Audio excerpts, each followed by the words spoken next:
sa mga estudyante dito, kita nyo, bakas ng baha kaagad. Kasi ang baha dito, naabot na nga sa kanilang mga classroom at dahil yan sa madalas na pag-ulan at ang high tide sa katating na to.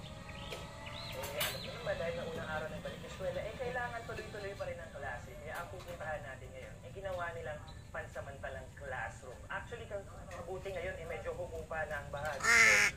Pero nakikita niya, medyo bakas pa ng konti, may mga konti pa, medyo maputik pa yung mga classroom. Kaya talagang mahirap makapaglase, lalong-lalo nang inaasahan nilang nasa 111 ang students or enrollees nila sa school na to.